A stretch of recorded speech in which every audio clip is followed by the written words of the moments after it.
Today, we are cracking the code on wealth. We're digging into the specific habits that set the super successful apart from, well, everyone else. And here's the thing, it's not about luck, it's about a playbook they follow. So let's break down that playbook. So let's just start with that one big question, right?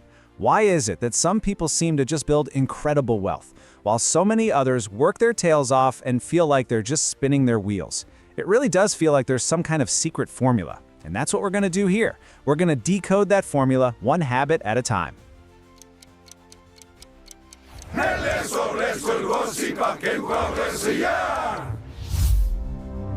All right, here's how we're going to tackle this. First, we'll dive into the all-important mindset shift. Then, we'll talk about why knowledge is power. After that, we'll get into the nitty-gritty actions that actually generate wealth. And finally, we'll talk about your first step to make it all real. Let's get right into it. Okay, first things first, the mindset shift. You have to get this part right, because before you can change what you do, you have to change how you think. This is, without a doubt, the foundation of everything else. So, habit number one is this massive shift in how you think about getting paid. Most of us, we're stuck trading our time for money. But here's the catch. Your time is limited. There are only so many hours in a day. The wealthy, they focus on results. They believe they should be paid for the value they create, for the problems they solve. And that right there is a total game changer. To really get this next idea, I've got to tell you a quick story. So picture this. A shoe salesman heads off to a brand new country, hoping to open up a new market. He gets there, looks around, and he is just floored. He realizes nobody here wears shoes. Not a single person. Now, what do you do with that information? And this right here reveals our next habit. The wealthy focus on opportunities, not obstacles. See, the first salesman sees a brick wall, a total dead end. But the second salesman, he sees a gold mine, an entire untapped market. The situation is exactly the same, but the way they see it changes absolutely everything. And that way of thinking leads us straight into the third habit, being bigger than your problems. I mean, think about it. Every huge company you know, from Google to Uber, was built because someone decided to solve a massive problem. Instead of running from challenges, the wealthy actually look for them because they know that inside every big problem is an even bigger opportunity. Now, this brings us to a really powerful mental switch, our fourth habit. Most of us operate with an either-or mindset. I have $5, so I can get the ice cream or I can get the gum. The wealthy ask a totally different question. They ask, how can I have both? So let's see how that actually works. Instead of just spending that $5, you invest it. You take the $5, you buy a case of water, you sell the bottles, and boom, you've made $12. Now you can easily buy the ice cream and the gum, and you've even got $2 left over. See the difference? You just went from being a consumer to being a producer. Okay, so we've got the mindset down, but a new mindset needs fuel to run on, and that fuel is knowledge, which brings us right into our second section, the habit of always learning. This brings us to habit number 5. And honestly, Warren Buffett said it best. He advises reading 500 pages a day because, in his words, knowledge builds up like compound interest. And he's not kidding. The more you learn, the more your ability to earn just keeps growing and growing. And look, Buffett is not an exception here. This is a pattern. Mark Cuban reads for 3 hours every single day. Bill Gates knocks out about 50 books a year. And Elon Musk? The guy literally learned how to build rockets by reading books. The key isn't just reading for fun. It's reading to actively build your knowledge.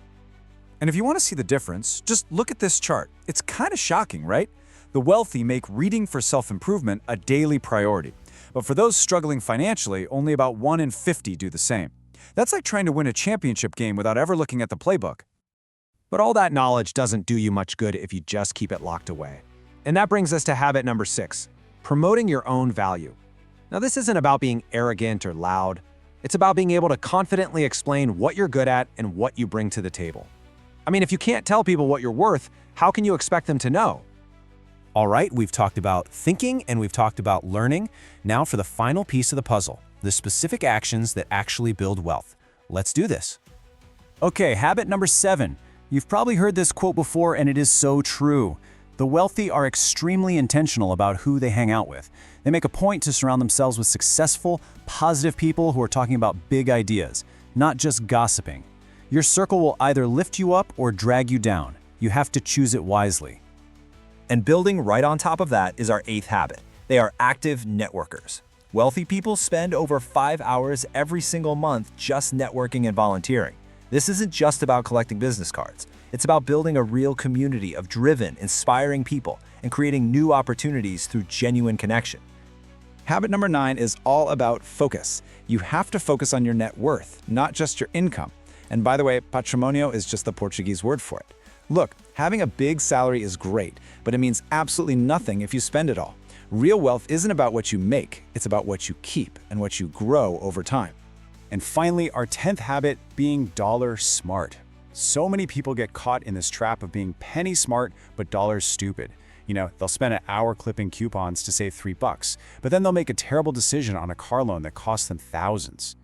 The wealthy focus on the big picture. They make smart, large-scale investments in things that will actually pay them back, like their education or their business. Okay, so we've covered a lot: mindset, knowledge, and actions.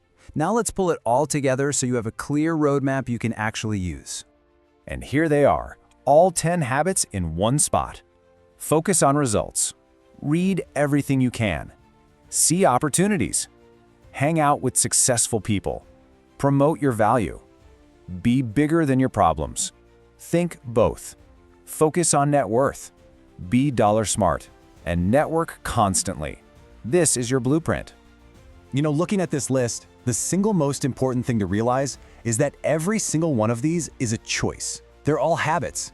That means they can be learned, they can be practiced. So the real question isn't about what the wealthy do, it's about what you are going to do. Which one of these are you going to start today? Nelle sole sul rossi pa che muoversi ya.